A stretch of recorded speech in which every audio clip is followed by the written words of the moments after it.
Assalamualaikum warahmatullahi wabarakatuh. Kita hari ini akan membahas tema terkait tentang zakat. Bagi pemirsa yang ingin mengetahui detail terkait tentang zakat, alhamdulillah saya sudah menulis buku terkait tentang zakat dengan judul Pengantar Lengkap Zakat Kontemporer. Baik zakat klasik maupun zakat kontemporer saya bahas di buku ini lengkap dengan cara perhitungannya. Nah, hari ini saya akan membahas tentang perbedaan antara zakat, infak, dan sedekah atau yang kita kenal dengan istilah ZIS. Tiga istilah ini sering tercampur. Terkadang dianggap beda sebeda-bedanya, terkadang kemudian dianggap sesuatu yang sama persis. Nah, ini yang harus kita bedakan. Apa sebenarnya zakat, infak, dan sedekah, perbedaannya seperti apa? Kalau kita bicara zakat, zakat itu kata ulama adalah bagian tertentu yang wajib dalam harta tertentu dan diberikan kepada kelompok tertentu pada waktu tertentu. Jadi zakat itu serba tertentu. Hartanya yang dizakati tertentu, tidak setiap aset itu akan dizakati, wajib dizakati. Insya Allah nanti akan kita bahas satu persatu terkait apa saja aset yang wajib dizakati. Yang kedua, zakat itu bagiannya juga tertentu. 2,5% untuk zakat perdagangan, tidak bisa diotak-atik 5%, tidak bisa diotak-atik dikurangi. Yang ketiga adalah diberikan kepada kelompok tertentu. Maka zakat tidak bisa dijadikan sebagai pajak, karena alokasi pajak dengan alokasi zakat itu sangat berbeda. Dan yang terakhir adalah zakat itu waktunya juga tertentu. Maka ada yang keliru di kita adalah ketika kita melakukan zakat biasanya hanya Ramadan, padahal zakat itu tidak tergantung Ramadan. Zakat itu ada haulnya, tergantung tentang haulnya kapan. Cuma di kita biasanya zakat ini dibahas ketika Ramadan. Zakat yang ada pada Ramadan yaitu zakat fitrah. Ini adalah zakat. Lalu apa dengan infak? Infak kalau kita mengacu kepada Imam Al-Jurjani. Al-Jurjani dalam kitabnya At-Ta'rifat mengatakan al-infak huwa sorful mal ilal hajah. Infak itu artinya adalah menggunakan harta untuk keperluan tertentu. Itu namanya infak. Maka infak itu para jamaah khusus harta, tapi umum digunakan untuk keperluan apapun. Makanya kalau kita bicara infak, infak itu lebih umum untuk keperluan apapun, tapi khusus untuk harta. Makanya kalau kita lihat di Al-Quran, infak itu tidak hanya sesuatu yang baik. Bahkan infak itu bisa sesuatu yang haram. Ini yang mungkin agak sedikit aneh di kalangan kita. Tapi kita coba cek di Al-Quran. Di Al-Quran, infak ini bisa digunakan untuk kebutuhan secara mubah. Inilah yang dimaksud dalam surah Al-Kahf. Allah Subhanahu wa taala berfirman, "Wa uhita bi thamarihi fa asbaha yuqallibu kaffahi 'ala ma anfaqa fiha." Ketika Allah Subhanahu wa taala menjelaskan terkait tentang orang yang menginfakkan hartanya untuk kebutuhan investasi. Infak yang sunnah, ini ayat paling favorit. Allah Subhanahu wa taala berfirman, "Matsalul ladzina yunfikuna amwalahum fi sabilillah kamatsali habbatin ambatat sab'a sanabil fi kulli sumbulatin mi'atu habbah." Perumpamaan orang yang menginfakkan hartanya di jalan Allah, maka seperti orang yang menanam satu biji, yang dari satu biji ini kemudian akan muncul 3 tangkai, dan setiap tangkai akan memunculkan 100 biji. Ini adalah infak yang sering kita dengar. Tapi ingat, Al-Quran menyebutkan ada infak itu yang haram. Apa itu? Bisa kita temukan dalam surah Al-Anfal ayat 36. Allah Subhanahu wa taala berfirman, "Innal ladzina kafaru yunfikuna amwalahum liyasuddu an sabilillah." Sesungguhnya orang-orang kafir itu menginfakkan hartanya untuk menghalangi di jalan Allah. Yang menggunakan orang kafir digunakan untuk sesuatu yang bisa menghalangi jalan Allah Subhanahu wa taala. Ini berarti penggunaan harta untuk sesuatu yang diharamkan. Maka infak itu tidak hanya yang sunnah, tidak ada yang wajib. Bahkan menggunakan harta untuk keperluan-keperluan yang haram pun secara bahasa bisa dikatakan menjadi infak. Dan itu dipakai oleh Al-Quran. Termasuk zakat. Zakat ini termasuk infak. Karena zakat itu selalu pakai harta. Zakat tidak mungkin pakai senyuman. Maka zakat oleh Al-Quran terkadang menggunakan bahasa infak. Ini bisa kita temukan dalam surah At-Taubah ayat 34. Allah Subhanahu wa taala berfirman, walladzina yaknizuna adh-dhahaba wal fiddata wa la yunfikuna fi sabilillah. Orang-orang yang kemudian menyimpan emas dan perak dan tidak menginfakkannya di jalan Allah. Kalau kita baca kitab tafsir, maka ulama-ulama tafsir mengatakan yang dimaksud tidak menginfakkannya di jalan Allah adalah tidak membayar zakatnya. Maka zakat itu bagian terkecil dari infak. Karena zakat itu pasti pakai harta, sedangkan infak adalah menggunakan harta. Begitu juga kalau kita lihat nafkah keluarga yang wajib, itu Al-Quran menggunakan bahasa infak. Makanya dalam surah An-Nisa 34, Allah berfirman, Ar-rijalu qawwamuna 'alan nisa bima faddalallahu ba'dhum 'ala ba' wa bima anfaqu bin amwalihim. Laki-laki itu oleh Allah Subhanahu wa taala dijadikan qawwam karena satu dia punya keutamaan fisik dan lain sebagainya. Yang kedua adalah karena dia adalah orang yang menafkahi keluarganya. Maka nafkah yang wajib Al-Quran menggunakan bahasa infak. Karena Al-Quran itu menggunakan bahasa infak. Kenapa? Karena harta itu salah satunya digunakan untuk nafkah keluarga. Maka kalau kita bicara infak, infak itu intinya adalah menggunakan harta. Kita ke warung beli makanan, itu ya infak. Bahkan, mohon maaf, kita nyawer, itu secara bahasa juga bisa dikatakan infak. Kita ngasih uang ke masjid, itu juga bisa tergantung infak. Ini namanya infak. Lalu apa bedanya sodakoh?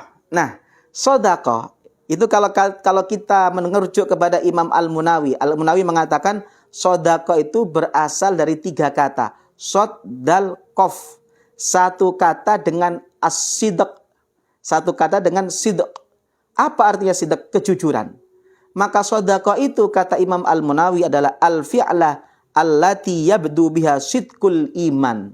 Segala tindakan, segala aktivitas, segala apapun itu yang menjadi bukti sidqul iman. Kebenaran, kejujuran, keimanan kita. Maka sodakoh itu khusus kebaikan, tapi sodakoh itu umum. Bisa menggunakan perkataan, bisa menggunakan perbuatan, dan juga bisa menggunakan harta. Inilah yang dikatakan sodakoh. Makanya dalam hadis kita akan temukan Rasulullah menyebutkan sodakoh itu bukan hanya dengan harta. Salah satunya bisa kita baca dalam hadis riwayat Muslim. Rasulullah mengatakan, yusbihu ala kulli sulama min ahadikum sodakoh. Setiap pagi kata Rasulullah SAW, setiap sendi kalian itu ada 360 sendi. Itu kalau bisa kata Rasulullah SAW wajib disodakoi. Maka kalau kita punya sendi 360, kalau kita kali per sendi dikalikan 1000, maka sodakoh tiap pagi sekitar 360.000. Ini kan berat. Maka Rasulullah SAW mengatakan, kalau kamu tidak bisa sodakoh pakai harta, maka beliau melanjutkan, fakullu tasbihah sodakoh, wa kullu tahmidah sodakoh. Setiap baca subhanallah itu sodakoh. Wa kullu tahmidah sodakoh. Wa kullu tahlilah sodakoh. Wa kullu takbirah sodakoh. Wa amrun bil ma'ruf sodakoh. Maka kalau kita melihat hadis ini, segala kebaikan, kalimat thayyibah, sholat, itu semuanya dinilai sodakoh. Maka kalau bisa kita tiap pagi itu kalau baca wirid, baca zikir, jangan sampai kurang dari 360. Karena itu adalah mensedekahi seluruh sendi-sendi kita. Kalau kita masih tidak bisa wirid zikir 360, kata Rasulullah SAW, wa yujzi'u min dzalika rak'atani yarka'uhuma minad duha. Maka cukup untuk mensedekahi 360 sendi kita adalah 2 rakaat sholat duha yang kita lakukan. Maka kalau bisa kita sebelum keluar rumah, kita perlu mensedekahi tubuh kita. Tidak bisa pakai harta, pakai wirid. Tidak bisa pakai zikir, pakai wirid. Maka cukup sebelum keluar rumah, pastikan kita untuk melakukan sholat duha 2 rakaat. Ini bicara sodakoh. Dan zakat itu bagian sodakoh. Kenapa? Karena zakat itu bukti keimanan. Zakat itu sesuatu yang baik, bukti keimanan. Makanya Al-Quran menggunakan bahasa zakat, terkadang menggunakan bahasa sodakoh. Salah satunya adalah dalam surah Taubat 60. Allah Subhanahu wa taala berfirman, innamas shadaqatu lil fuqara'i wal masakin wal 'amilina 'alaiha. Sesungguhnya sodakoh-sodakoh itu diperuntukkan untuk fakir, untuk miskin, untuk amil, dan seterusnya. Ulama sepakat ayat ini meskipun menggunakan bahasa sodakoh, tapi yang dimaksud adalah zakat. Karena ayat ini bicara tentang alokasi asnaf yang 8, alokasi zakat untuk 8 golongan. Termasuk sedekah wajib itu adalah nafkah. Makanya dalam hadis Rasulullah mengatakan ma'at amta waladak fahuwalaka sodaqah. Sedekah itu salah satunya adalah nafkah yang kamu berikan kepada anakmu. Wa ma'at amta zaujatak fahuwalaka sodaqah. Apa yang kamu berikan nafkah kepada istrimu, maka itu termasuk sodaqah. Maka para jamaah yang saya hormati, sodaqah itu khusus kebaikan. Segala bentuk kebaikan itu adalah sodaqah. Bahkan kata Rasulullah SAW, tabassumuka fi wajhi akhika sodaqah. Senyum pun kalau kita niati membahagiakan kepada orang, itu sodaqah. Bahkan dalam hadis yang lain agak vulgar, dikatakan wa fi wajhi ahadikum sodaqah. Pada kemaluan kalian ada sodaqah. Sahabat bertanya, bagaimana mungkin kita menyalurkan syahwat kita dapat sodaqah? Kata Rasulullah, kalau engkau salurkan kemaluan kamu, syahwatmu kepada yang haram, maka menjadi yang haram. Tapi kalau itu kamu salurkan kepada istri halalmu, maka itu menjadi sedekah. Maka sedekah itu khusus kebaikan tapi umum. Bisa perbuatan, bisa tindakan, bisa harta. Maka para jamaah yang saya hormati, kalau kita bicara tentang apa irisan antara sedekah, antara infak, antara zakat. Maka kalau kita bicara sedekah khusus kebaikan, tapi umum bisa perbuatan, bisa perkataan, bisa harta. Tapi infak khusus harta, tapi umum bisa yang baik, bisa yang buruk. Maka kalau khususnya infak mentaksis umumnya sedekah, sedangkan khususnya sedekah mentaksis umumnya infak, inilah irisannya. Makanya irisannya adalah segala sesuatu yang baik kalau menggunakan harta, maka bisa dikatakan sedekah, maka bisa dikatakan infak. Ini bisa kita temukan dalam surah Al-Baqarah. Ini menarik.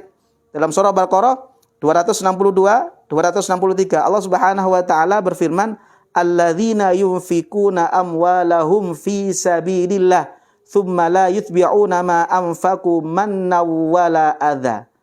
Di ayat 262 Allah menggunakan bahasa alladzina yunfikuna amwalahum, orang yang menginfakkan hartanya di jalan Allah.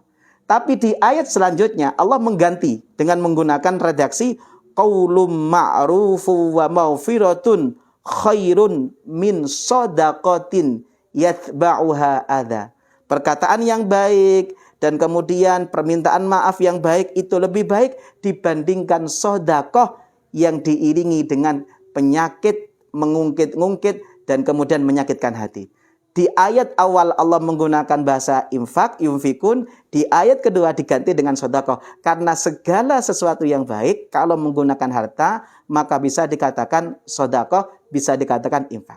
Maka para jamaah yang saya hormati, zakat itu bagian terkecil infak, juga bagian terkecil sedekah. Zakat bisa dikatakan infak, bisa dikatakan sedekah. Kenapa? Karena zakat itu pakai harta, maka zakat bagian dari infak. Karena zakat itu bukti kebaikan, bukti keimanan, sesuatu yang wajib, yang baik, maka zakat itu bagian dari sedekah. Maka kalau kita memahami zakat, infak, sedekah, harus kita tepatkan, harus kita jadikan sesuatu yang tepat, bahwasanya ketiganya saling beririsan, bukan sesuatu yang berbeda sama sekali. Semoga bermanfaat. Assalamualaikum warahmatullahi wabarakatuh.